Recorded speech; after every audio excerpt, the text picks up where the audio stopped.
Part 1 of Not So Best Friends on AO3, 3 days before the final battle.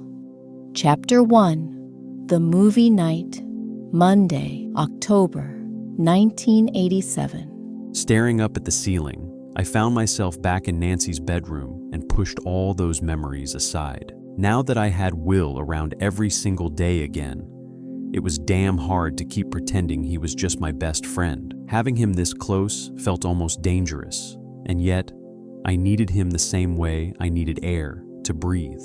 The worst moments were when we ran into each other in the hallway after showering, both of us shirtless, and I had to physically force myself to look into Will's eyes, or yesterday morning, for example.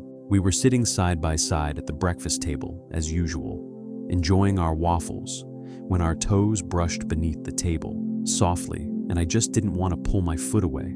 At first, it was only a fleeting touch, but after a few seconds, it became more intense, much more intense. My pulse was racing so hard, I could barely breathe, all because of the contact between our stupid toes. The craziest part? Will didn't even seem to notice. He never pulled his foot away, not even when I slowly traced my toes across the top of his foot, moving higher beneath the hem of his pant leg until I reached his ankle and gently stroked it in slow circles. For a brief moment, our eyes met. Then we both quickly looked back at our waffles, and I just kept going. Will let me. I gripped the knife in my right hand so tightly, it felt like my life depended on not dropping it.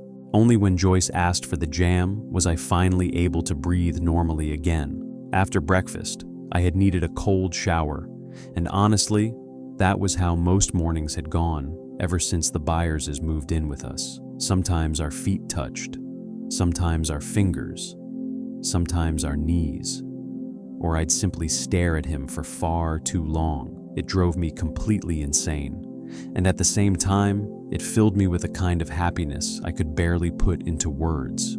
"Breakfast!" my mom shouted, tearing me out of my thoughts. I jumped up from the somewhat grimy mattress in Nancy's room and hurriedly searched for something to wear. That had become surprisingly difficult ever since I'd moved into Nancy's childhood bedroom.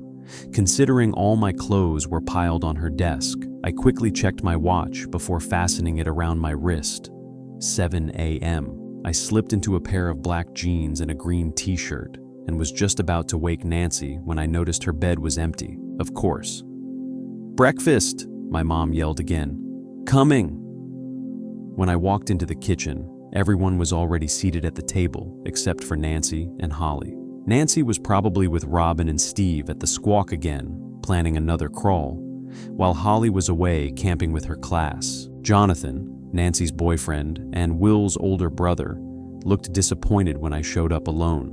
"Is Nancy not here?" he asked, looking exhausted as usual. "No, she was probably with Robin all night because of, you know." I regretted the answer immediately. My parents still didn't know the truth about the so-called earthquake. Thankfully, Dad was buried in his newspaper while Mom was talking to Joyce about Hopper. The truth was that Nancy and Robin had been searching for Vecna day and night ever since graduation. Me? At that moment, I only had one thing on my mind: waffles. Shyly, I sat down beside Will, and my heart immediately started racing. It had been like that ever since California. Sweaty palms, no eye contact, a racing heartbeat, and a warmth that spread through my entire body. "Waffles?" Will asked quietly. I nodded nervously. I glanced at him for a second and immediately felt my face grow hot. I loved his delicate features, his longer brown hair, and the muscles he'd apparently developed. Seriously, when had that happened? I shoved the thought into the farthest corner of my mind and focused on the plate of waffles Will handed me. Jonathan was watching us, as he often did these days. As Will passed me the plate, I deliberately brushed my fingertips against his. The contact lasted barely a second. Still, a shiver ran down the back of my neck. "Thanks," I muttered. "No eye contact. Absolutely not." Ever since Will moved in with us, I was constantly looking for excuses to touch him. While doing dishes, while eating, while doing homework, anything. It had started back in the spring of 1986, when I held the phone to his ear and his hand brushed mine, or when he gave me that painting and explained what it meant. His arm had barely touched mine, yet my entire body had felt electrified. I had wanted time to stop. I wanted to experience it again, and again, and again. There were plenty of moments that ended with me needing a cold shower, but I'd rather not elaborate on that. Have you heard from Elle? Will asked carefully, pulling me back to the present. About, Jonathan leaned forward. Saying doesn't actually make anything less suspicious. Will and I looked at each other and started giggling at the same time. We both knew Jonathan was only annoyed because Nancy was planning another crawl with Robin, and especially Steve, without telling him. No, I answered. Honestly, I hear more updates from Joyce than from Elle herself. Then it happened again. Under the table, our feet brushed. Heat immediately rushed through me. Slowly, I ran my toes across the top of his foot. To my horror, he didn't pull away, which caused me to choke on my waffle. You okay? Will asked, laughing as he patted my back. The moment I felt his fingertips against my shirt, I panicked and gently nudged his arm away, not because I didn't enjoy it, but because it felt strangely embarrassing with everyone else around. Michael, can you pass me the syrup? My mom asked. Instantly, I pulled my foot back as though we'd been caught doing something forbidden, and for a brief moment, Will looked disappointed. Or maybe I was imagining it. Sometimes I thought he might feel the same way I did, and then he'd start talking about Elle again. He was always the one encouraging me to visit her training sessions before he moved in with us. I'll hold down the fort here, he'd always say. He stayed at my house while I visited Elle, and honestly, if it hadn't been for Will, I probably would have seen her even less over the past few months. He was the one who wanted me to tell her I loved her, the one who kept encouraging me to talk to her. Will didn't have feelings for me, and I needed to finally accept that. The school day passed quickly. Since Eddie's death, Dustin hadn't been the same. He had even broken up with Susie. Officially, it was supposedly her fault, but we all knew better. Dustin's bad mood was the real reason, though none of us ever said it out loud. Still, I was glad we were all together again. Dustin, Lucas, and most of all, Will. Max, however, was still in a coma, and every time I thought about her, guilt crept into my chest. I had been jealous of her when she first joined our group. Dustin and Lucas liked her, and that had bothered me more than I wanted to admit. Back then, I had just started realizing that I wasn't like other boys my age. I understood that I didn't like girls the same way they did, and, more than anything, I had been terrified that Will might like Max too. Later, when 11 came back into my life and we started dating, I worried that Max would turn Elle against me, that she had already figured out that I didn't love Elle the way she deserved to be loved. Now all of that seemed ridiculous. I would give anything to talk to Max again, to argue with her, to apologize to her. God, I missed her. At lunch, we sat together at our usual table, discussing the current situation in Hawkins. How's Elle doing with the training? Lucas asked, just as I was about to take a bite of my sandwich. I think she's doing okay, I replied. I don't see her much these days since Will lives with us now. Back then, he always held down the fort for me. But now that he's officially staying at our place, that's not really possible anymore. Still, I think everything's going pretty well. Lucas nodded thoughtfully. I think it's crazy that we can't do anything. We're just sitting here pretending nothing happened. I hate it. The rest of us silently agreed. Can't we help Nancy, Robin, Steve, or Jonathan somehow? Dustin asked. Hopper keeps us updated, I explained. He tells Joyce, and then she tells us. Besides, don't forget, everyone else still thinks it was just an earthquake.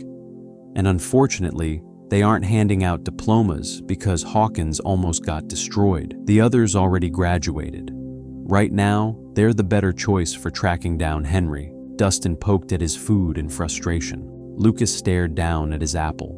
Will and I exchanged a glance. Neither of us needed to say anything. We both knew Dustin was still grieving Eddie, and Lucas was mentally spending every second beside Max's hospital bed. After school, we had to head straight home. Hawkins was still under quarantine. Lucas planned to visit Max anyway, and pick a fight with anyone who tried to stop him. I understood him completely. I remembered exactly how I had felt when Will was being controlled by the Mind Flayer. I hadn't wanted to leave the hospital and slept in a hard chair just to stay close to him. I skipped school without a second thought and completely forgot to tell my mom where I was. I had almost died in that hospital too. If Bob, Will's stepfather at the time, hadn't sacrificed himself for us, I probably wouldn't have made it out, but I hadn't cared. Nothing mattered as long as Will was safe. We grabbed our bikes and said goodbye. Lucas headed toward the hospital. Dustin rode off toward Piney Wood Drive, and Will and I were left alone. Together, we biked back to my house, going home together. With him, that was exactly how I had always imagined it. Once we got home, we started working on homework in my room. Will sat on my bed, scribbling something into his notebook, while I sat at my desk pretending to work and secretly watching him. I had missed seeing him draw. "I hope Mom doesn't end up getting caught by the military," he said quietly, staring down at his sketch. Joyce had been staying with Hopper, Elle's adoptive father, and Will worried constantly about her breaking quarantine rules to visit him and Elle. "I don't think that'll happen," I said. "She's using the tunnels. Don't worry about it. You should be more concerned with, the square root of 81 in problem C." Will rolled his eyes playfully. "Lucas is right," he said. "It's crazy that we're just sitting here doing math homework like nothing happened." "Yeah, but what else are we supposed to do? Joyce already visits 11 every day and keeps us updated. We need Elle at her strongest if we're going to beat Vecna, and she can use the time to train." "And you?" he asked suddenly. Our eyes met, and I immediately looked away. "When are you going to see Elle again?" There was something sad in his voice, or maybe I was imagining it. "I don't know," I murmured. "Honestly, I really don't know." As always, Will listened carefully and waited for me to open up. So I did. "Can I tell you something?" I asked quietly. "Something that stays between us?" He nodded immediately. "Of course." I took a deep breath before continuing. "I don't know if I feel about Elle the way I'm supposed to." Will froze. "We were just kids when we got together. She needed someone, and I wanted to be needed. A girl liked me. Me, the biggest nerd in Hawkins, and I mean, she had superpowers." Will looked genuinely shocked, but he didn't interrupt. His eyes widened, and his entire attention was fixed on me. I could tell he wasn't going to miss a single word. "I admired her. I wanted her to admire me. But I don't know if it was ever love." Of course, I left out the part about physical attraction and the fact that I had actually been in love with him all along. I look at Lucas and the way he visits Max in the hospital every single day, and that's not how I feel. I want Elle to be okay, more than anything. But I don't need to have her around me all the time. I swallowed before continuing. Back at the pizza place, I was actually going to break up with her before Argyle interrupted us. I lied during that speech, Will. Love at first sight? I barely knew her. Back then, she was our only hope of saving you. That's why I hid her. I liked the way she trusted me, the way she looked up to me. But I don't think I was ever really in love with her. I love her, but differently. More like family. That's why I couldn't even write to her and tell her I loved her. Suddenly, Will's eyes filled with tears. That's what you couldn't tell her back in California? That's why you two fought? Yeah, I nodded. I mean, Will continued. I kind of suspected it after what you told her in that pizza place, but I wasn't really sure. Yeah, but I still said it, because she needed to hear it, or otherwise she wouldn't have survived that fight. I had told her exactly what she needed to hear. The words I had always wished were true. And now I don't know what to do. I looked at him uncertainly. Do you think I'm a bad person? Will's expression softened immediately. He took a deep breath before answering. No, Mike. His voice trembled slightly as he continued. You're one of the kindest people I've ever known." His smile hit me like a punch. Hopeful. Far too hopeful. Wasn't he the one who had convinced me to confess my love to Elle back in that pizza place? The one who had encouraged me to say those things? I had actually been trying to tell him that our relationship was already falling apart, but he wanted to give me courage, and so I lied to 11. "Are you going to tell her?" he asked. "You can't keep this to yourself forever." I climbed onto the bed beside him. Our knees brushed lightly, and my pulse immediately sped up. I wanted more, so much more. I wanted to feel his skin against mine. I wanted to know what it would feel like to have his lips on mine, and suddenly, I heard my father's voice from years ago. "You see what happens when you're gay." He had never actually said the word gay, but I knew that's what he had been thinking when Will disappeared. My dad had always suspected it. My obsession with Will, the childhood fantasies about marrying him. He had been relieved when I got a girlfriend, and honestly, so had I. For a while, I had believed my feelings for Will would disappear. Instead, they had only grown stronger over the years. I didn't even notice how quiet the room had become, and Will was sitting so close to me that the air between us felt thin. He was ridiculously attractive. His broad arms, his thick brown hair, his height, those emerald green eyes, that sweet, soft smile. That damn girl from California was so lucky. Every time I thought about her, my stomach twisted painfully. I didn't even know what she looked like or what her name was. I hated her anyway. I hated every possibility of Will getting close to a girl, at the snowball, with Max, with that mysterious girl from California. Will's voice pulled me back into the present. "Are you going to break up with Elle?" There was more urgency in his voice this time. I thought about it for a moment. "Yeah, after we defeat Vecna. First we save Hawkins, then I think I'll tell her." Will looked thoughtful. Very thoughtful.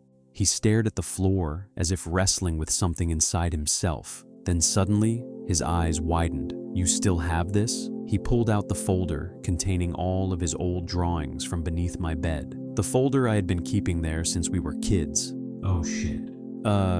Yeah, of course. I'd never throw your drawings away." Nervously, I rubbed my palms against my jeans, while Will flipped through the folder, one drawing at a time. My heart hammered wildly against my ribs. Then I remembered that as a kid, I had doodled little hearts on some of the pages. Holly drew those hearts," I lied quickly. "I got mad at her, but you know how she is." Will wasn't really listening. "Mike, these are drawings I made when I was 3. Why do you even still have these?" He pulled one out.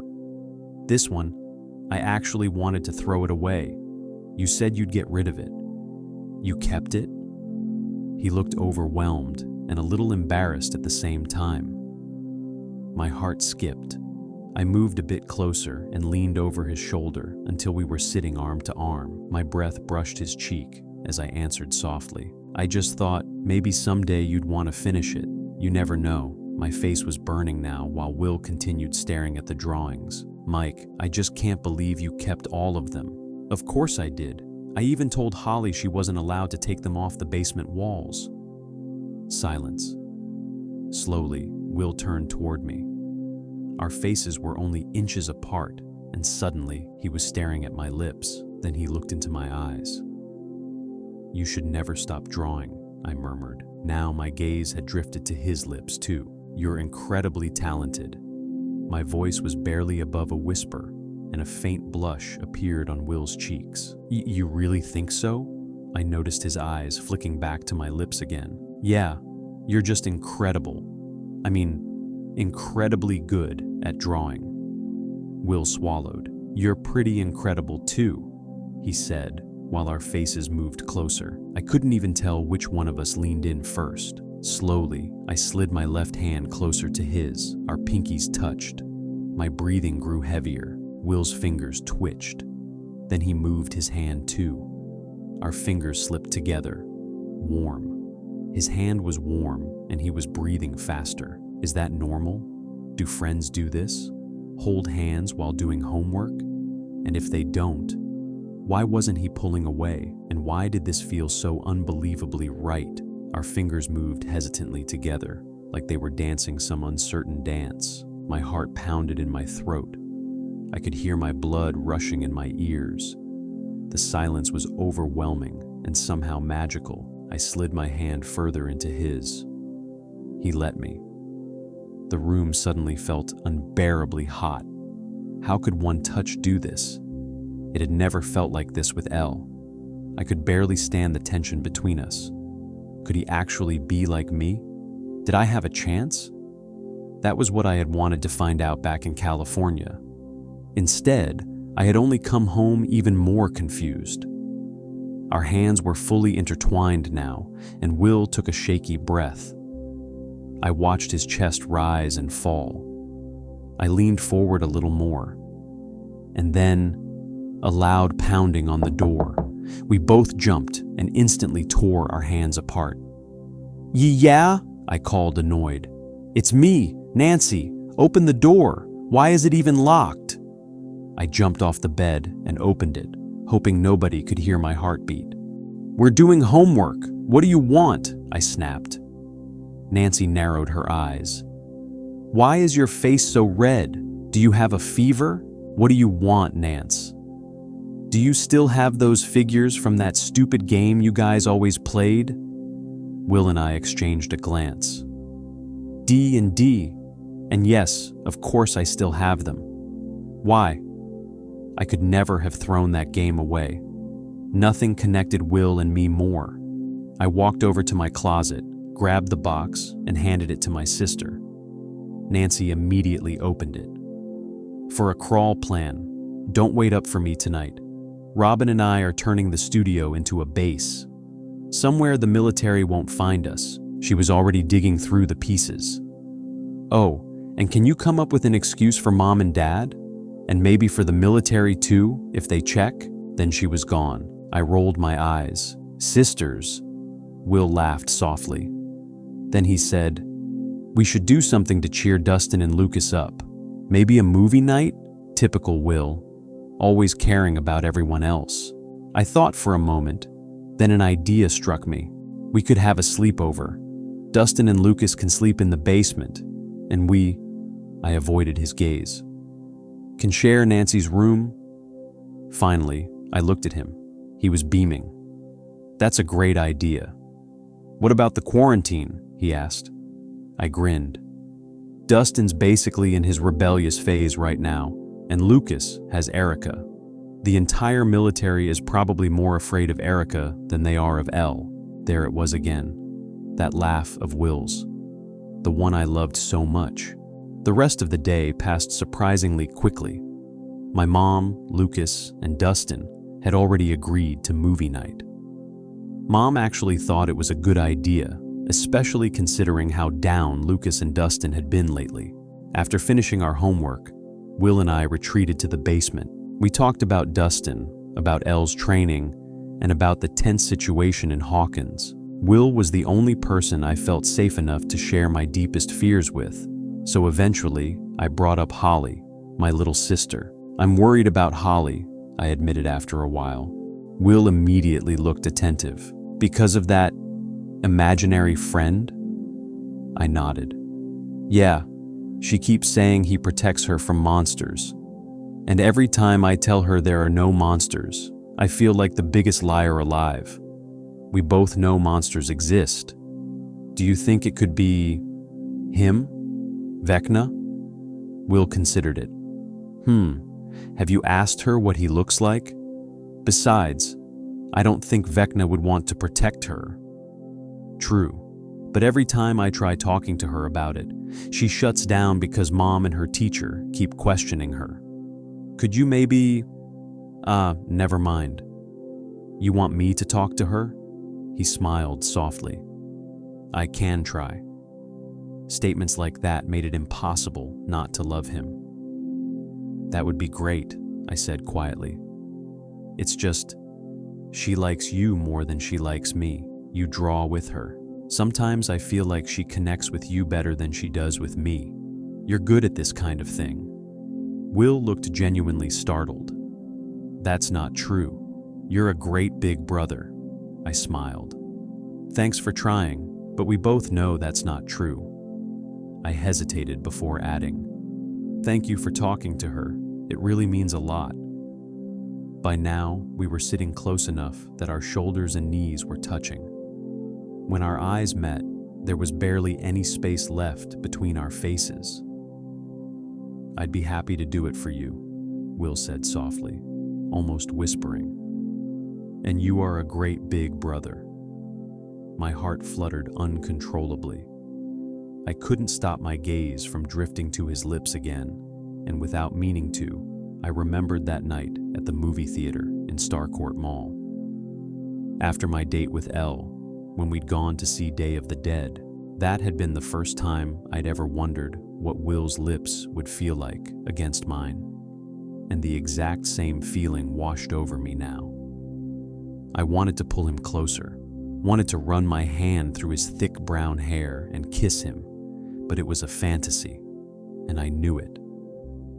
When does Holly get back from her school trip? Will suddenly asked.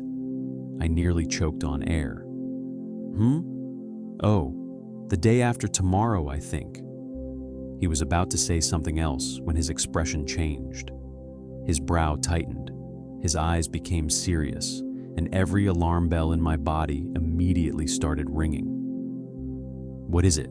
I asked, panic already creeping into my voice. Did you feel him? Are you okay? Without thinking, I placed my hand on his shoulder and squeezed harder than I'd intended. My breathing quickened, and for a moment, I was certain he'd felt that familiar warning chill again. No, Will said quickly. It was nothing. For a second I thought it was, but I think I imagined it. Slowly, I released the breath I'd been holding, but my hand remained on his shoulder. Sometimes I almost wish I'd feel something again, he admitted quietly. Just so we'd know what's happening. I haven't felt him in so long, and honestly, that scares me. It's too quiet. I know he's planning something. His words hit me harder than I expected. I was glad he was back in Hawkins, glad he was with us. But at the same time, I wished he were somewhere far away, somewhere nothing could reach him, somewhere safe. Without realizing it, my fingers tightened slightly in the fabric of his green and white striped shirt. Are you sure it was nothing? I asked softly. After a brief hesitation, he nodded. Yeah, everything's okay. Slowly, my panic faded and was replaced by that other feeling, that dangerous one. The need to be close to him. I knew I should have pulled my hand away by now, but I didn't. Are you still having nightmares? I asked instead. To my horror, he nodded again. Almost every night, he admitted. Sometimes they feel so real that it feels like it's actually happening. Please don't tell anyone. They'll immediately take it as a sign. And I don't even know if they're really coming from him. I swallowed hard. Of course not, I said gently. I needed to change the subject before I drowned in my own worries about him. Hey, I said, forcing a lighter tone. Have you been working out? I lightly squeezed his upper arm, and he immediately grinned. No, I'm not Steve. I raised an eyebrow. Well, your hair is getting pretty long. Both of us burst out laughing, and Will tilted his head. So, are you trying to tell me that I'm attractive? My heart nearly stopped. Of course, I answered way too quickly. I mean, well, it wouldn't surprise me if you had admirers back in California without even realizing it. And there it was again, that jealousy, that painful twist in my chest whenever I thought about this girl from Elle's letter. Will smiled shyly. So, if I were a girl, would you date me? Heat rushed straight to my face. My palms immediately grew sweaty. For a moment, I couldn't think at all. Of course, I finally said, half joking, half completely serious. You're good-looking, charming, incredibly talented, empathetic, polite, and you always know exactly what someone needs to hear. Who wouldn't want to date you? Silence. I was thinking about that unknown girl again. I've always wondered why you actually... I stopped myself. Never mind. What? He asked immediately. Wondered why I what? I forced myself to meet his eyes. Then, after gathering every ounce of courage I had, I asked, why you don't have a girlfriend, or at least, someone you're seeing? Please don't say there's someone. Please don't say there's someone. Will visibly tensed. Something about the question unsettled him. He clenched his hands into fists, tugged nervously at the sleeves of his shirt, and took a deep breath before answering. Well, considering Hawkins is in danger, and we're probably the only people who can stop an even bigger disaster, a small smile appeared on his face. I'd say we have other priorities right now. We both laughed softly, and relief spread through me. Maybe there wasn't a girl in California after all. Maybe there had never been one, and somehow that thought felt lighter than I would have expected. I remembered seeing him on the phone a few days earlier. I just sat down at the breakfast table and casually asked who he was talking to. Nobody had known, and instantly I'd become restless. What if it was that girl from California? What if they were talking about how much they missed each other? The fire-breathing dragon in my stomach had awakened immediately, and when Will finally hung up and joined us at the table, I hadn't even said good morning. I'd immediately asked who he'd been talking to instead. He'd only shrugged and explained that it was Dustin, trying to copy the homework because he was too lazy to do it himself, and only after the relief washed over me had I finally found the energy to be annoyed at Dustin for being lazy. While Will stared down at the floor, I watched him longingly and wondered what it would be like to simply kiss him without thinking twice. I quickly forced the thought into the furthest corner of my mind, only to realize that Will had caught me staring. Damn, damn, damn. Our eyes met for a brief moment, but I immediately snapped my head away and stared at the floor as though it were covered in pure gold. Once again, that charged silence settled between us, heavy, yet somehow magical at the same time. After a while, Will turned his head away from me again, and my gaze drifted to his lips. This time, it lingered there longer than usual, far too long. It was as if I was incapable of looking away. Why couldn't I feel this way about Elle? Why did this feel so different, so intense? And why did it somehow feel both wrong and completely right at the same time? Without consciously meaning to, I leaned forward slightly. My mind protested in panicked capital letters, but my body kept moving on its own. Will sat frozen on the couch.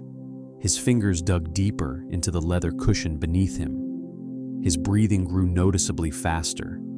His eyes widened, darkening as uncertainty and confusion flickered across his face. Yet he didn't pull away. He stayed exactly where he was, as though he didn't understand what was happening either. Then his gaze dropped to my lips as well. Something inside me urged me even closer, and suddenly, the expression on his face changed. The panic faded and was replaced by something else. Hope. Not desire. Not lust. Hope. As if he, too, had been waiting for this moment his entire life. I noticed his eyes lingering on my lips until, finally, he closed them. Our faces were only inches apart. I could feel his breath against my skin. And then, the doorbell rang. Both of us jolted upright. Panicked, and with my heart hammering against my ribs, I sat up so fast it almost hurt. I couldn't even look at Will. My face burned. My pulse thundered in my ears, and I didn't know whether I had just come dangerously close to ruining the most important friendship of my life. neither of us spoke. We both stared at the floor until my mother burst through the basement door and announced that Lucas had arrived. Lucas came down the stairs and immediately noticed the tension hanging in the air. "Everything okay down here?" he asked. "You both look stressed. Is it Vecna? Did Will feel something?" No, everything's fine," I muttered quickly. Beside me, Will tugged at the sleeve of his t-shirt and refused to look up. A few minutes later, Dustin arrived as well, and before I knew it, the four of us were sitting on a blanket in the basement. Because the moment Dustin joined us, he pulled a bottle of vodka out of his backpack. While Lucas, Will, and I exchanged concerned looks, Dustin really hadn't been himself lately. He proudly announced, "Stole it from my mom's liquor cabinet. So, anyone want to try it?" "I don't know," Will said cautiously. Lucas looked skeptical too. "We're already breaking quarantine regulations. If we get caught drinking on top of that, we could actually get into serious trouble. We're not even old enough yet." "Oh, come on," Dustin groaned. "We fought demodogs, and this is what scares you? Getting caught drinking? Don't be such killjoys." Once again, we exchanged glances. "Fine," I muttered, "but only one glass." Instead of watching a movie, we ended up sitting in a circle on a blanket, drinking vodka far too quickly and far too much of it, talking about everything that had been weighing on us. Will was hesitant about the alcohol at first, and I knew exactly why. He had spent enough years seeing what alcohol could do to a person because of his father. "You don't have to drink if you don't want to," I whispered to him, but he simply smiled. "It's okay." It didn't take long for the mood to lighten. We laughed more than we had in months. Stories about Argyle, California, and old memories mixed together with Dustin's endless monologues about Susie. "You were right, Mike," Dustin slurred. "Good thing Elle came back. Otherwise, you probably would have actually lost her." I rolled my eyes at Dustin's words. Will looked both tense and strangely sad. "No, seriously, Mike," Dustin continued. "Your worries were completely justified. Will, you should have seen him. He never shut up about how your phone line was always busy." My stomach dropped. Thankfully, I was tipsy enough myself that all I could manage was a sharp, "Shh, that's not true." "Wait a second," Lucas cut in. "You weren't even allowed to call Elle, remember? So she wouldn't get caught and dragged back into the lab. That's why you mostly wrote letters, right?" Lucas and Will both looked at me expectantly. I desperately searched for an excuse, but Dustin didn't give me the chance. "You should have heard him, Will, constantly. Will has new friends now. Will doesn't need me anymore. Will never calls. It sucks that the buyers couldn't afford 3 plane tickets. Christmas in California is stupid. It doesn't even snow there. Do you think Will likes spending Christmas there more than with us? Do you think he's still mad at me about last summer? Blah, blah, blah. Will this, will that. It was exhausting, man. I'm so glad he finally got his best friend back." I couldn't have listened to it much longer. I was speechless. My face felt like it was on fire. Lucas and Dustin burst out laughing, while Will smiled, faintly. I tried to catch his eye, but he was staring at the floor. In fact, I had the distinct feeling he was avoiding me, maybe because of earlier, because of the almost kiss. "Or remember that time the 3 of us called you when you were living in California?" Dustin continued. Will nodded. "Of course. You asked me a question about my project back then," Dustin said, pointing dramatically at Will. "And it made me so happy because these 2 idiots didn't care about it at all." "That's not true," Lucas and I protested at the same time. Will laughed. "Anyway, you asked me, and when I tried to answer, Mike literally wouldn't give me the phone.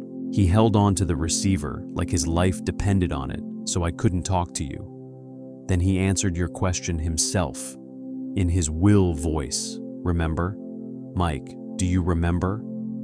His what voice? Will asked, confused. His Will voice, Lucas howled with laughter. Mike actually has a special voice just for you. Have you never noticed? Shut up. That's not true, I protested, my throat tightening. Will, however, was beaming. I rarely saw him look like that. He was the same when you went missing, remember? Lucas continued, his words slightly slurred now. We were all worried, sure, but Mike was obsessed with finding you. He literally let a random girl live in his basement because she was the only chance of bringing you back, even though everyone thought you were dead.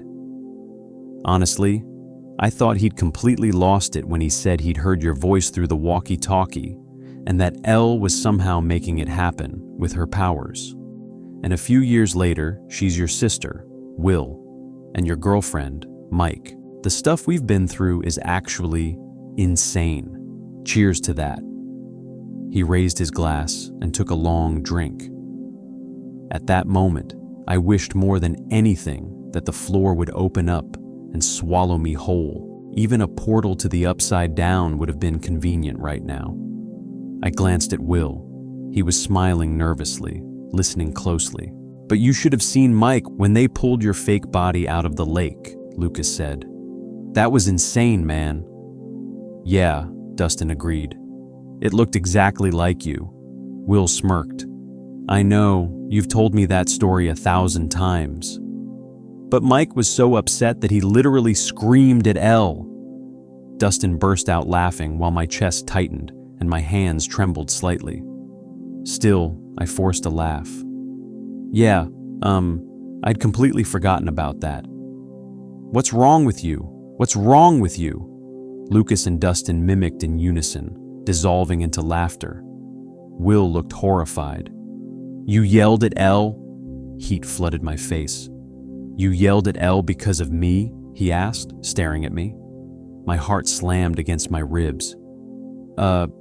Yeah, I guess so, I replied, far too quickly. I don't really remember. Yeah, man, he left her standing there in the rain. I had to give her a ride because she didn't even have a bike, Lucas added. Such a gentleman, Dustin snorted.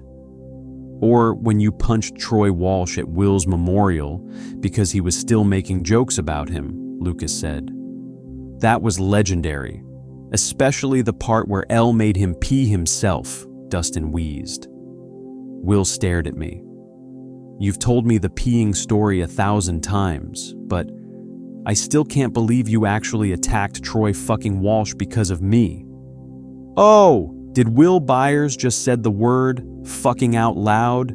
Someone's drunk, I guess, Lucas shouted, and Dustin laughed. Shut up, I yelled. Leave him alone. Will glanced at me quickly. Our eyes met briefly before Lucas kept talking. Oh, and remember when you kept trying to get us to play D&D with you and got upset because none of us were interested? Then you stormed out of Mike's basement? Now it was Will who looked uncomfortable. Yeah, sure, he muttered, staring down at the floor. My stomach twisted because I could still hear my own cruel words from that fight echoing inside my head. It's not my fault you don't like girls. Ouch. There was a storm that night, Lucas continued. You rode home in the pouring rain, and Mike wouldn't stop complaining. We shouldn't have been so mean to him. We should have played his campaign. We shouldn't have talked to him like that. Then he insisted we go apologize to you immediately. In the middle of the storm. Right then and there. I told him you'd calm down eventually, but no. He wanted to leave that second, because he was terrified something else might happen to you. Without meaning to, I remembered racing through the rain. Remembered the panic when we couldn't find Will at home. Remembered secretly crying while ordering Lucas to search the woods next. Remembered wondering if the last thing I'd ever said to him had been, "It's not my fault you don't like girls." Wait a second, Dustin suddenly said. When Lucas started ditching us for his basketball friends, I had to practically beg Mike to sit down and talk things out with him. We even needed Robin's help. That's true, Lucas agreed. And when Mike and I fought because I initially didn't want Elle in our group, it took him forever to apologize. Then he turned to Will. Honestly, I don't know what it is, but you've got some kind of magical effect on Mike. Care to share your secret? Lucas and Dustin burst into laughter again. Will's cheeks turned pink, and I forced a smile. Even Nancy noticed it, Dustin added. Steve told me she says Mike is way calmer whenever you're around, like you're some kind of emotional anchor. And when I wanted to join Hellfire, Mike didn't even want to at first because, and I quote, "It just wouldn't be the same without Will." My heart dropped. I remembered those days perfectly. Every time Dustin talked about Hellfire, I pictured Will putting away his D&D set before moving to California and promising he'd never play without me, and somehow, I'd always felt like I'd silently made him the same promise. Will looked genuinely stunned. Really? I didn't know that. Lucas and Dustin kept laughing, but Will didn't. He looked thoughtful, serious, as if he were replaying every single memory in his head and fitting the pieces together. I had never felt so embarrassed in my life. From now on, I seriously needed to be more careful around Lucas and Dustin, because what if Will suspected something? What if he knew? What if he was finally connecting all the dots? The almost kiss from earlier, the constant touches, and now this. He knows. He knows. He has to know. God. What if he never talks to me again? With every passing second, I felt hotter, and I was incredibly grateful that the basement was dark enough to hide just how red my face probably had become. It took a while before the two of them finally moved on to a different topic, and when my watch eventually showed 1 a.m., I suggested that we should probably get some sleep. I wanted to be alone with Will, especially because, at some point, he'd fallen half asleep with his head resting on Lucas's shoulder, and I have to admit, it bothered me more than I wanted to admit that it was Lucas's shoulder and not mine. More than once, I caught myself sneaking glances at Lucas while Dustin went on yet another rant about Susie. My eyes kept drifting back to that shoulder, and I had to sit there and watch Will dozing against it. I think we should probably all get some sleep, I finally suggested, perhaps sounding a little too tense. Dustin, Lucas, and even Will agreed. After wishing Lucas and Dustin good night and leaving them downstairs, Will and I carried the glasses into the kitchen. The alcohol that had thoroughly worked its way into my bloodstream by now made it difficult to keep my thoughts under control. As we climbed the basement stairs, I found myself looking Will up and down, which sent a violent rush of tingles through my entire body. I desperately needed another cold shower. Once we reached the kitchen, we quickly rinsed the glasses before silently making our way upstairs, trying our best not to wake anyone. While brushing our teeth, I stole a glance at him through the bathroom mirror. He looked tired, but thoughtful too. When we were finished, we headed straight to Nancy's room. Apparently, Joyce wasn't spending the night at Hopper's after all. Her snoring was impossible to miss, which meant that Will really was spending the night in Nancy's room with me. Just thinking about it made my heart pound against my ribs. Will and me, alone, in one room. If someone had told the version of me from 2 years ago that this would happen, he would have been far too happy to believe it. That was fun, Will suddenly said as he flopped down onto Nancy's bed. We should do that more often. Yeah, I replied quietly as I sat down beside him.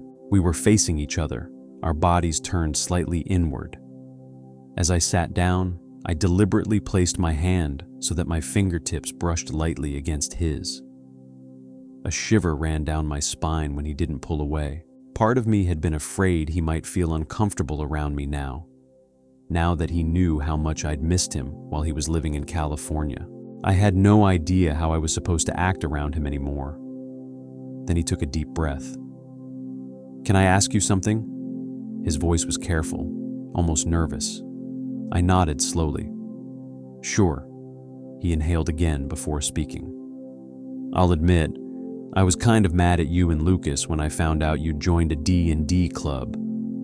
He let out a small laugh. "It seems ridiculous now, considering Hawkins might literally be destroyed soon. But when we said goodbye before I moved away, I promised you I'd never play D&D with another group." His eyes met mine. "And the reason wasn't Dustin or Lucas." A pause.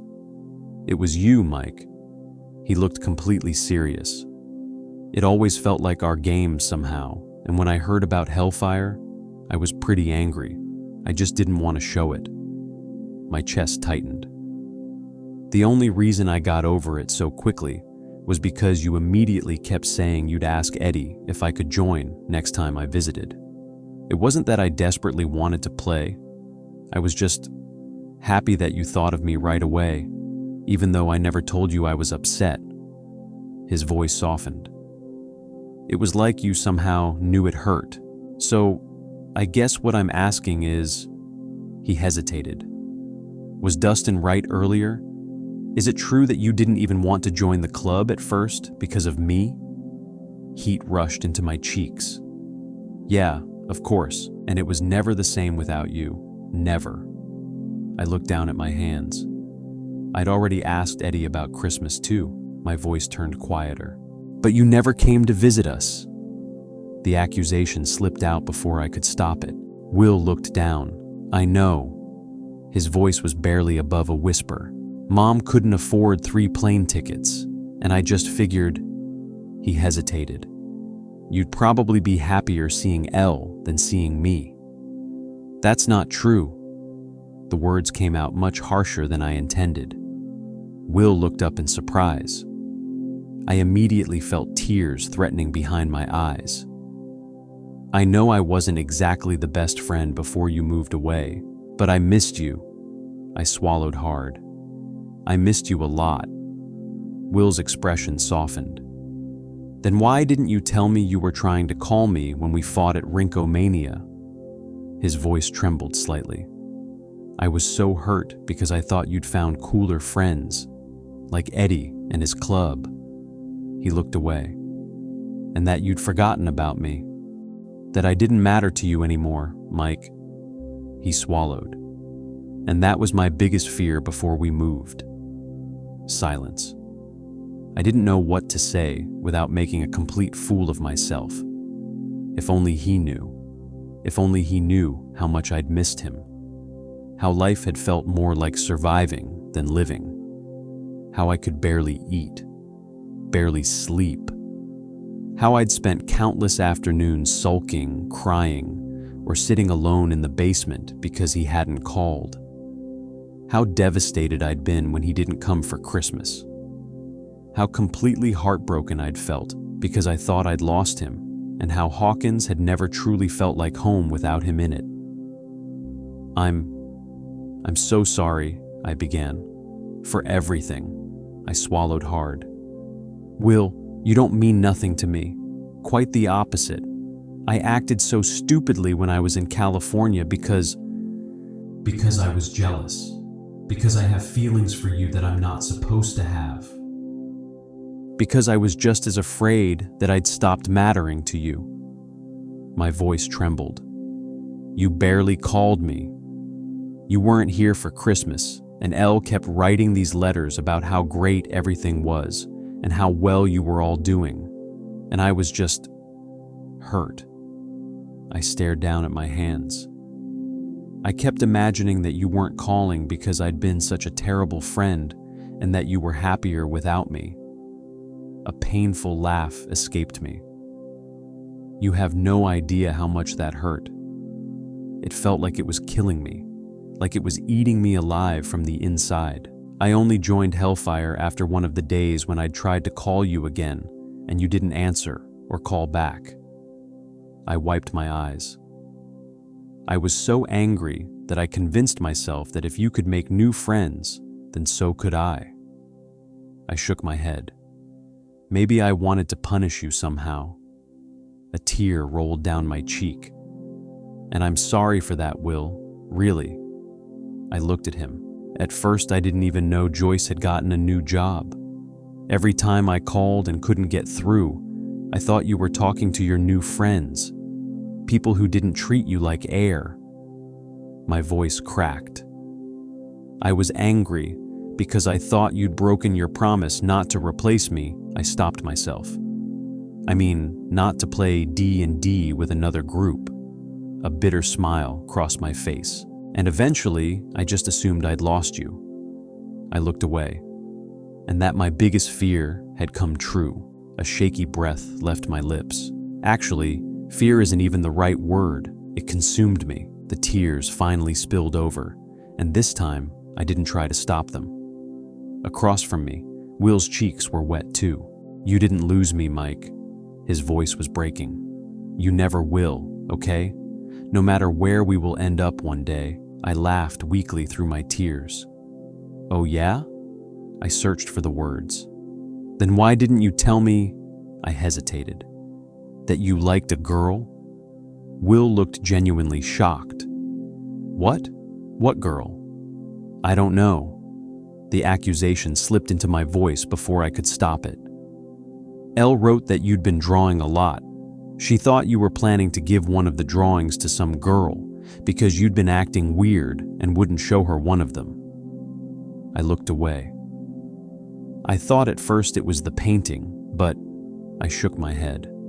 Never mind. Something in Will's expression shifted. She said I wouldn't show her one of the drawings? Yeah. My chest tightened painfully.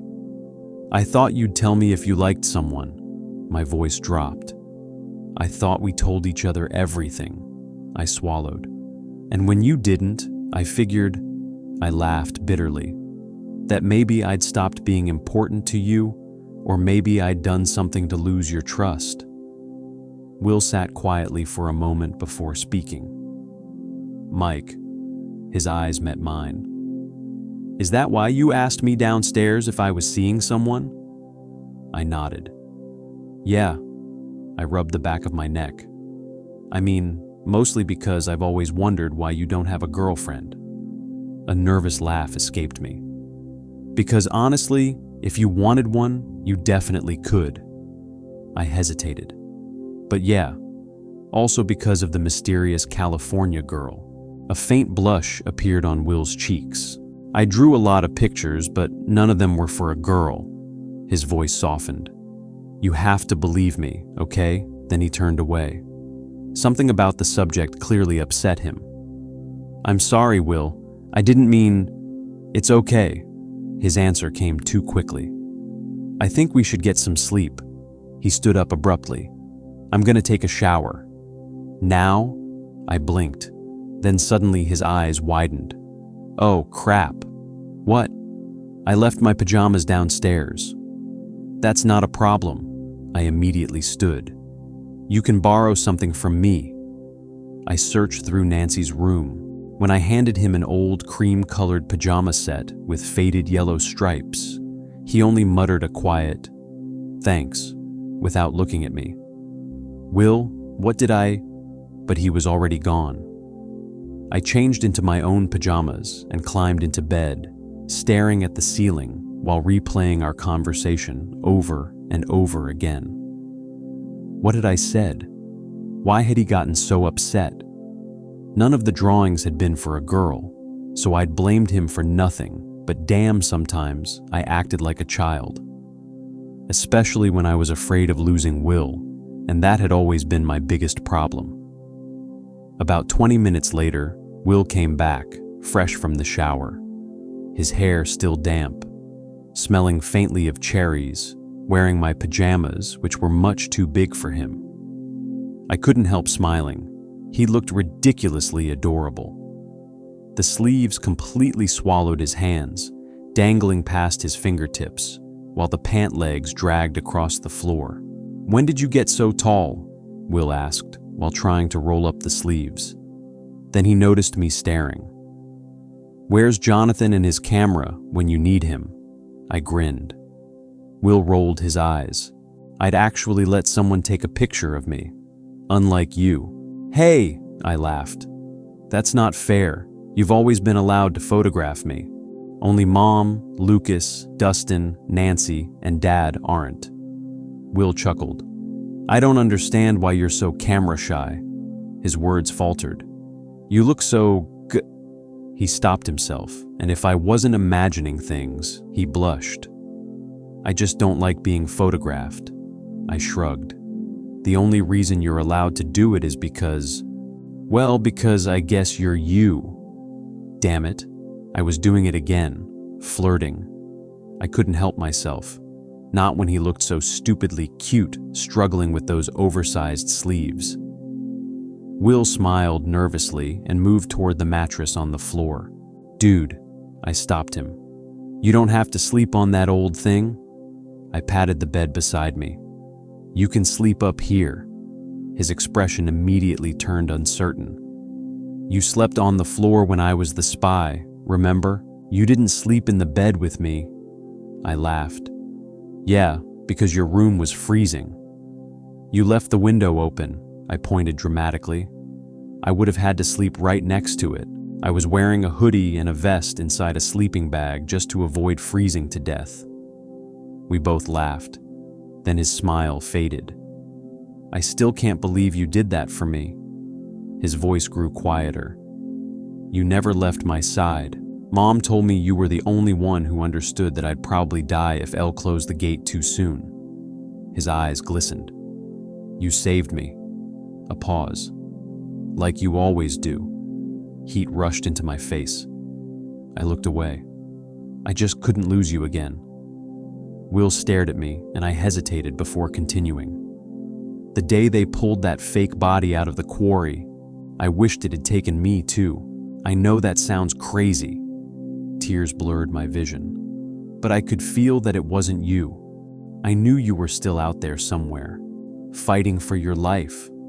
Another tear slipped free. Fucking alcohol. "And I wanted to get to you." I shook my head helplessly. "But I just didn't know how." The alcohol and the memories were too much, and the tears came again. Across from me, Will's eyes filled with tears too. "I heard you, your voice." A small smile appeared on his face. "Back there," I stared. "What?" "I heard you." His smile grew. "And I knew you'd find me." His eyes met mine. "I knew you wouldn't give up on me." My heart stopped. Every time I wanted to give up, I held on to that. "Because I knew that eventually you'd come for me." His voice cracked.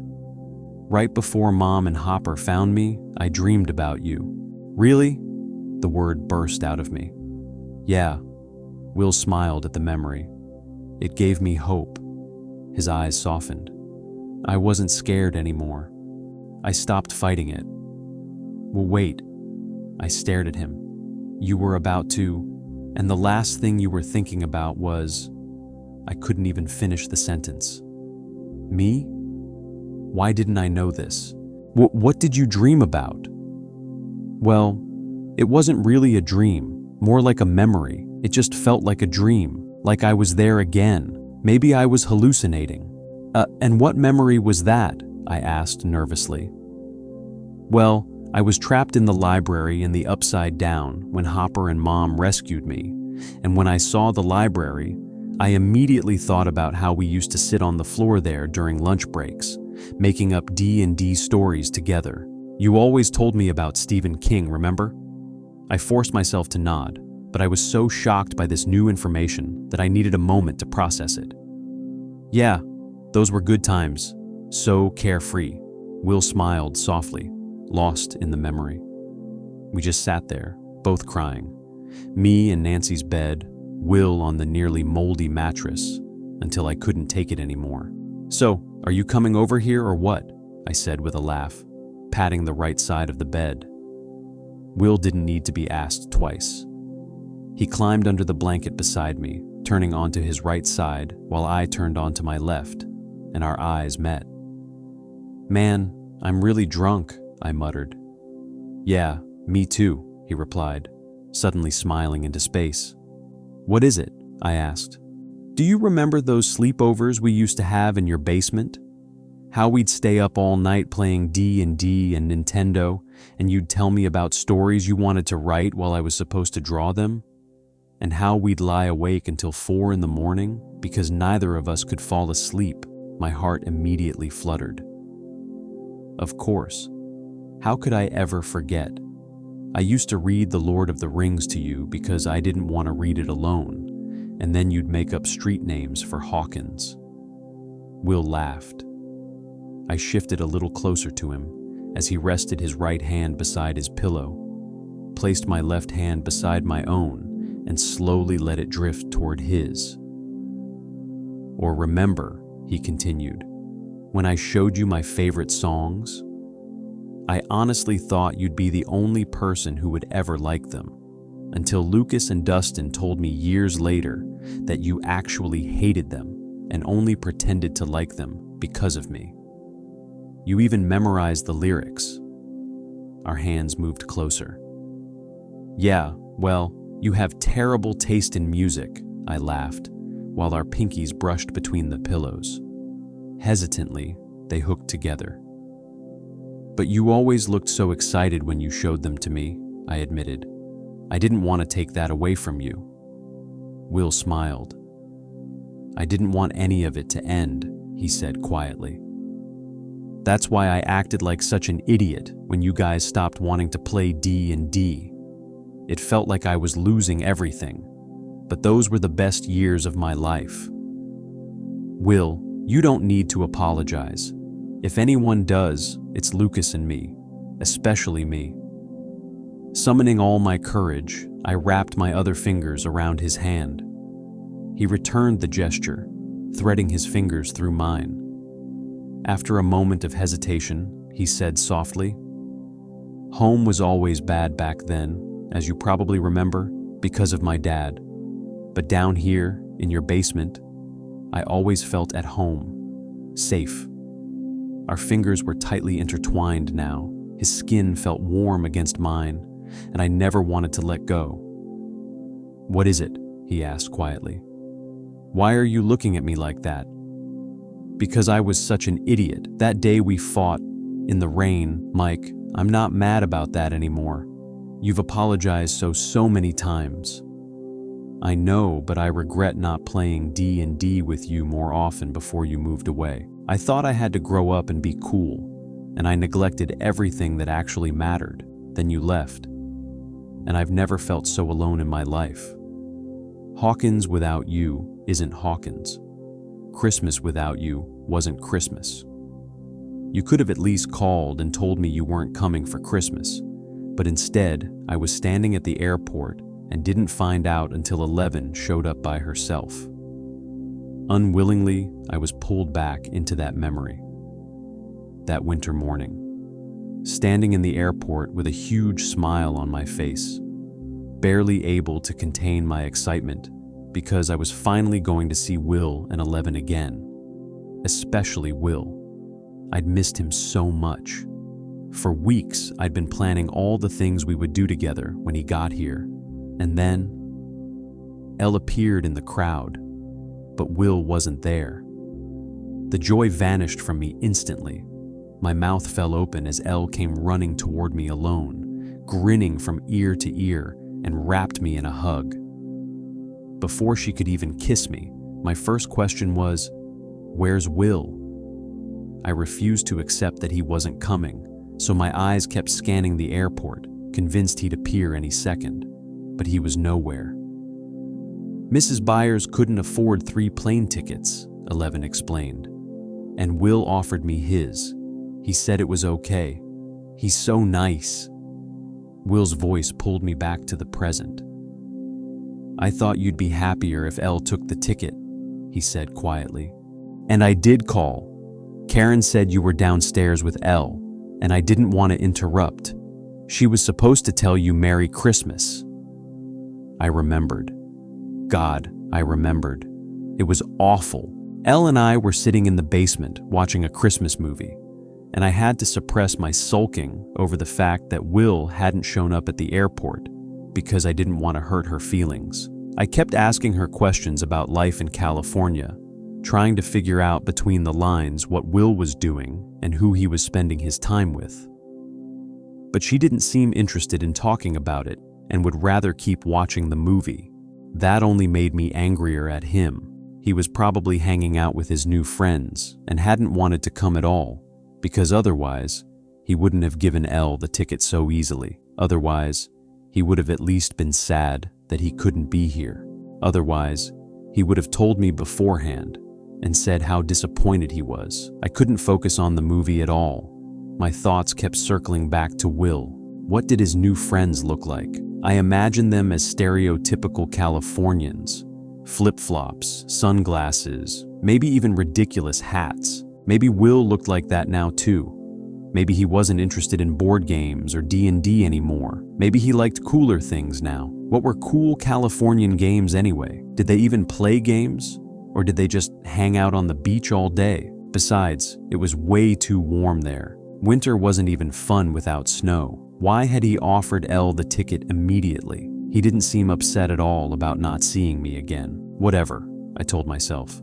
California is probably way too warm. Way too warm. What was he even going to do there for Christmas? Meanwhile, Elle kept trying to kiss me, and I kept coming up with excuse after excuse to avoid it. When the movie finally ended and we went upstairs, Mom said, "Will called. He asked me to wish you a Merry Christmas, Michael." "He called?" I asked immediately. "When?" She looked at me, confused. About half an hour ago, I think." "What did he say? Why didn't you put him through to me?" "Calm down, Michael. He didn't want to interrupt you two. He just asked me to tell you Merry Christmas. Now come on, dinner's getting cold." "Wait, that means he didn't even want to talk to me?" "No, Michael. He didn't want to interrupt you. That's different." Mom continued setting the table. "Not really," I muttered, struggling to hold back tears. That night, I cried in secret so Elle wouldn't notice, because eventually, I couldn't take it anymore. At 2 a.m, I grabbed the folder containing Will's drawings, carried it down to the basement, and cried so hard that I ended up flipping through the entire thing from beginning to end. Every single drawing felt like a knife twisting in my chest, but I couldn't stop. I ran my fingers carefully across the paper, as if touching it could somehow bring him a little closer to me. The whole time, I kept imagining Will spending Christmas break with his new friends, having the time of his life, imagining that he'd only called out of politeness and didn't actually want to see me or hear from me anymore, and all because I'd been such an idiot that summer, because I'd ignored him. It's my fault he doesn't want me anymore. The memories of us sitting together in the basement while I watched him draw nearly broke my heart. I've lost him. Forever. I kept replaying that summer over and over in my head, reliving every stupid mistake I'd made. Eventually, I was crying so hard I could barely breathe.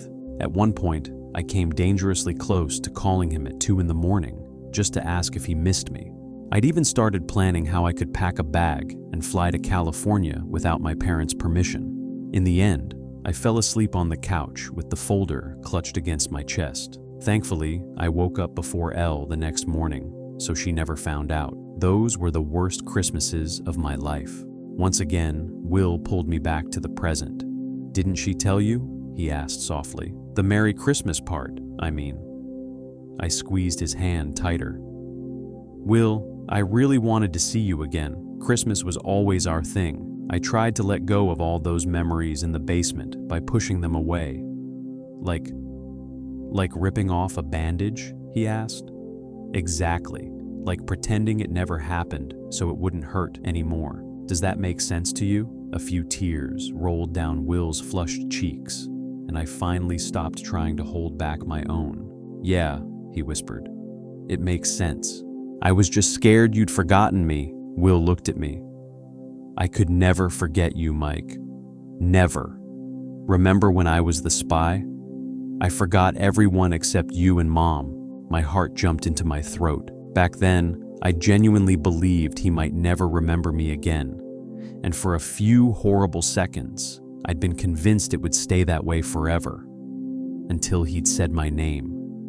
Mine and his mom's. Will and I smiled at each other. Our fingers were still tightly intertwined. "Then why did you call so rarely?" I heard myself ask. The words came out sounding more accusatory than I'd intended. Will immediately looked embarrassed. "I thought you didn't need me anymore now that you had Eddie and his club. And honestly, it hurt less hearing Lucas or Dustin talk about how great everything was in Hawkins without me. Every time we talked on the phone, you sounded kind of uninterested in me, in my life. Like, you didn't really care how I was doing. You barely ever asked what California was like. And if you had asked, I would have told you about what Elle was going through at school, but the fact that you never did hurt." He swallowed. "And then I noticed you were writing all those letters to Elle and not a single one to me. So, eventually, I was just too sad.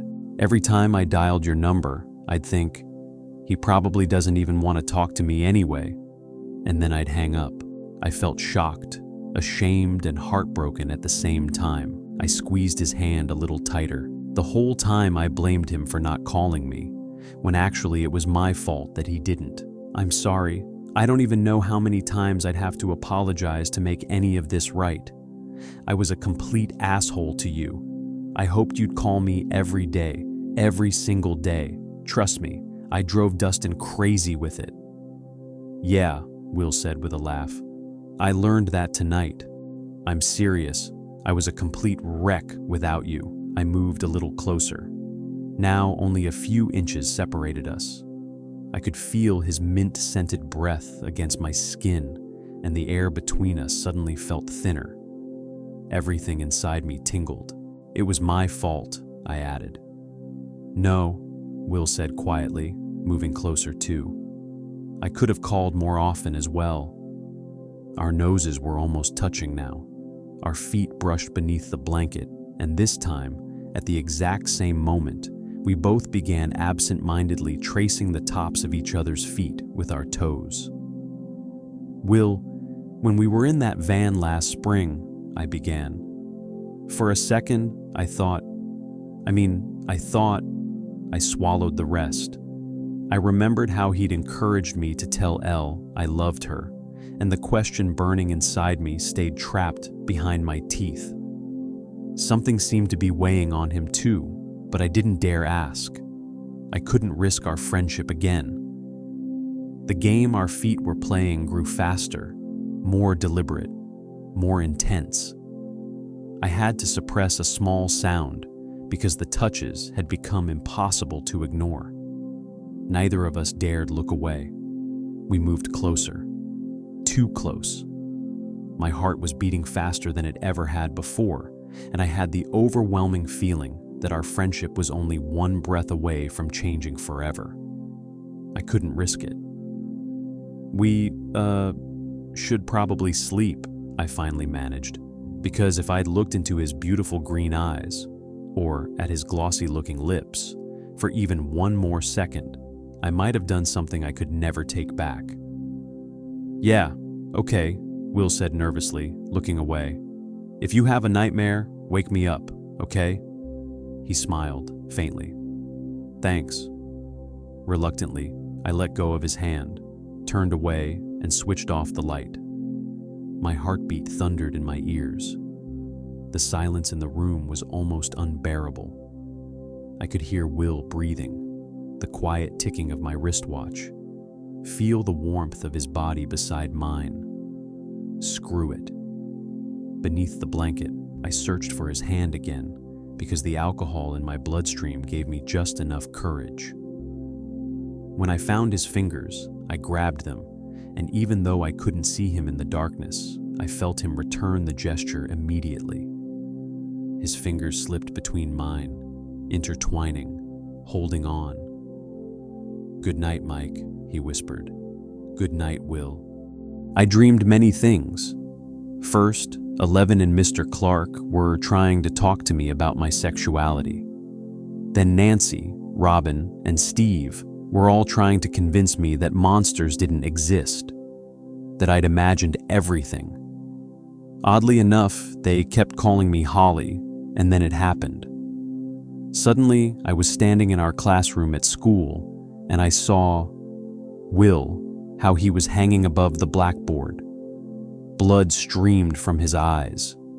He was barely breathing. Every bone in his body was broken. Written across the blackboard were the words, "You really lost him this time." Panic exploded inside me. I tried to wake him, shook him desperately, screamed his name through tears, but I already knew. Nothing I did would change anything. I'd never see him smile again, never make up comic book stories with him, never have another sleepover with him, never play D&D with him, never argue with him, never debate with him, never have another conversation with him, ever. I screamed until my throat felt raw, and suddenly the classroom transformed into the lake where they'd pulled Will's lifeless body from the water years ago.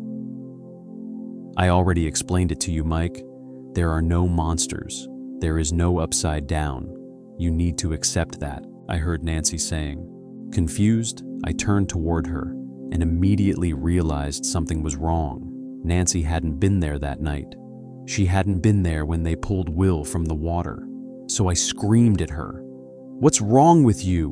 What's wrong with you?" My voice echoed across the lake. "Will isn't dead. He's alive. You just don't understand. He's alive." I woke up drenched in sweat. My pulse was racing, my head was pounding, and I was gasping for breath. I immediately glanced at Will, who was lying peacefully beside me. At some point during the night, our hands had slipped apart, and I couldn't hear him breathing, so I just had to make sure he was still alive. I gave him a gentle shake. Will, are you awake?" I whispered. No response. My nerves spiked, and I shook him a little harder. Will, are you awake?" Still nothing. That was it. Panic completely overtook me. The fear that he had somehow died during the night was so overwhelming that I grabbed his arms and shook him frantically. Will, wake up, damn it!" Will's eyes flew open. He stared at me in confusion. Still half asleep, he reached over and switched on the bedside lamp. Relief crashed into me all at once. "What's wrong?" he mumbled. "Is it Vecna?" He blinked several times, trying to adjust to the harsh light. My hands were trembling, and my breathing was quick and shallow. No, I stammered. "Sorry, you can go back to sleep." Sorry, I didn't mean to wake you." Will looked thoroughly confused now and worried. "Well, what's wrong, Mike?" he asked, panic creeping into his voice as he sat upright in bed and stared at me. By now, our eyes had adjusted to the light, but my breathing only grew faster, and for someone as patient as Will, he was becoming surprisingly insistent. "Mike," he said, "what's wrong? Why are you crying?" The question hit me like a truck. Only then did I realize that I'd woken him up for absolutely no reason, and I hadn't prepared a single excuse, but the alcohol still lingering in my bloodstream, combined with the sheer terror of losing him again, made me do the only thing I could think of. I pulled him toward me and wrapped my arms tightly around him. "Just promise me I won't lose you again, okay?" I pleaded softly. "Promise me." I was holding him so tightly against my chest that he probably couldn't breathe, but Will hugged me back. His hand moved gently up and down my back. "Mike," he asked quietly, "what's wrong?" We pulled apart slightly, but remained caught in a half embrace. Suddenly, our faces were only inches apart. My hands rested on his upper arms. His hands slowly stroked my biceps in a soothing motion, and somehow it actually helped, but I couldn't bring myself to tell him the truth. That I would die for him without hesitation. That I would sacrifice myself in an instant if it meant he got to live. That I would rather have no life at all than a life without him. So instead, I told him only half the truth. "This connection you have to Vecna," I began. Will continued gently rubbing my arms while listening in silence. "It scares me," I swallowed. "We almost lost you when you were the spy, and sometimes I keep wondering what'll happen if we defeat Vecna. If we even manage to defeat him, what if something happens to you afterward? What if—" I had to gasp for air again. Will's hands moved firmly to my shoulders, but before he could say anything, I continued. "If that's the price, then I'd rather let him live." I looked directly into his eyes. "Is that selfish?" Will held my gaze. His own eyes were glassy with tears. Then he smiled warmly, and somehow, that smile eased the panic inside me immediately. "A little," he admitted softly. Despite everything, I couldn't help smiling. "Do you always have to be so brutally honest?" Now we were both smiling, both avoiding eye contact for a moment. Then I gathered every ounce of courage I had left and looked straight at him. Will looked back. "I mean it, Will," I whispered, my voice serious again. "If something would happen to you because of Vecna's destruction, I'd let him live. I'm not losing you again. Not after the lake. Not after you became the spy. Not after you spent almost a year in California." My voice cracked. "Not after I've almost lost you 3 different times." And then it happened. Will Byers kissed me. It was unexpected and fast. So fast that I didn't even realize he'd leaned toward me until it was already happening. For a moment, it felt as though time had stopped. I had no idea what I was supposed to do, so I simply let it happen. His hands rested stiffly on my shoulders. My own arms had fallen away from him in shock and seemed completely unsure where they belonged. Adrenaline surged through me. My pulse raced. Every inch of my body tingled. It wasn't a gentle kiss. It was desperate, longing, and terrifyingly good. Our tongues didn't touch. It was more an exchange of breath and warmth than anything else, but it was, without question, the most beautiful kiss I had ever experienced in my life. Maybe that was because I'd wanted to kiss Will ever since I was 13. But wow, as it turned out, Will was an incredibly good kisser. I'd often wondered what his lips would feel like during movie nights, whenever I kissed Eleven, while we were fighting at Rinkomania, countless times in Argyle's pizza van, and practically every day since he'd moved back to Hawkins. Yet even in my wildest fantasies, it had never felt half this good. His lips were warm, soft, gentle. Then suddenly, Will pulled away. He stared at me with wide eyes, and for one horrible second, I thought it had all been a mistake, an accident. But then he stammered, panic flooding his voice. I'm sorry. I didn't mean to." He never got to finish. I would have rather died than let that kiss end before it had truly begun. Without thinking, I reached up with both hands, cupped his beautiful face, pulled him back toward me, and kissed him hard. Very hard. Passionately. There was nothing gentle about it, nothing slow, nothing hesitant. I'd wanted this for far too long. The taste of mint toothpaste lingered between us as I kissed him again, and when his tongue finally met mine, a quiet sound escaped me before I could stop it. Will noticed immediately. Hesitantly, one of his hands slipped into my hair, and he exhaled sharply against my lips. The sound sent a shiver straight through me, and I hadn't even known Will was capable of making a sound like that, but I knew instantly that I wanted to hear it again, many more times. The kiss deepened, became hungrier, messier. Our breathing grew louder, filling the silence of the room. Every part of me wanted more. Our tongues moved together faster now, and my hand began exploring the rest of him almost without permission, from his back to his waist, across his stomach, until my fingers slipped beneath his shirt and touched bare skin. I'd never experienced anything remotely close to this, and without really knowing why, I traced small circles against his lower abdomen. Another breathy sound escaped him. Encouraged, I brushed my thumb around his navel. Will broke the kiss for a second just to gasp. He sounded very affected. I wasn't doing much better. My boxers suddenly felt unbearably tight, and heat flooded my entire body. Like an impatient child, I kept tugging at his shirt whenever I wasn't busy touching the skin beneath it. My own breathing had become uneven and fast, and his lips were wet now.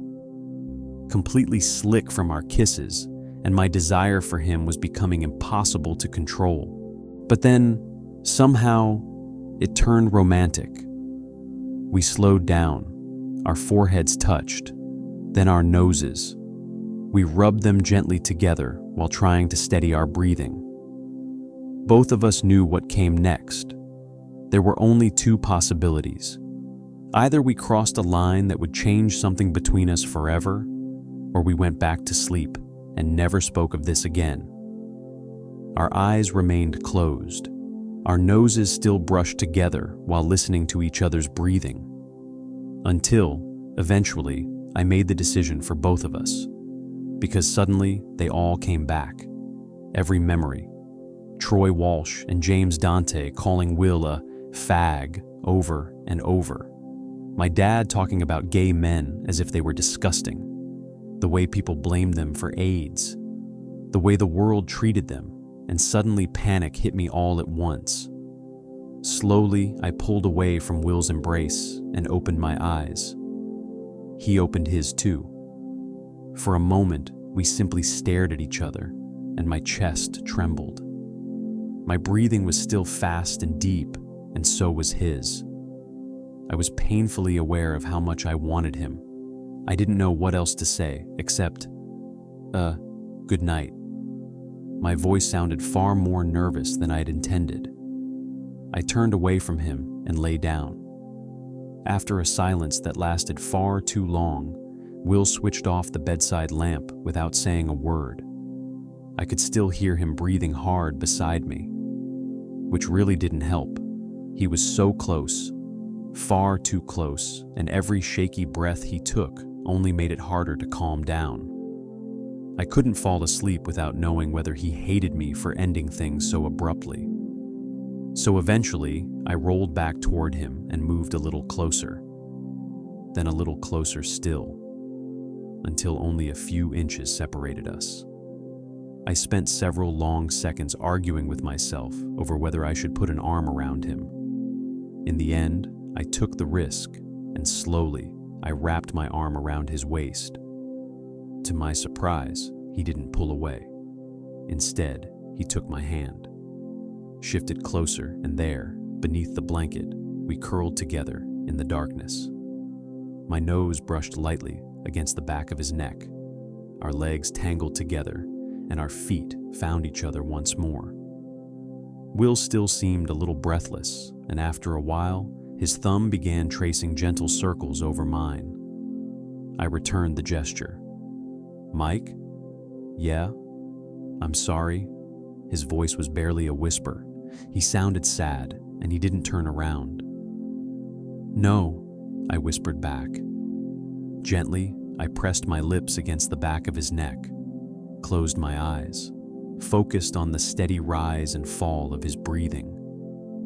"You don't have anything to be sorry for." I tightened my arms around him slightly. "I'm the one who's sorry." And sometime later, when I finally heard Will's soft, sleepy snoring, I drifted into the deepest sleep I'd had in a very long time.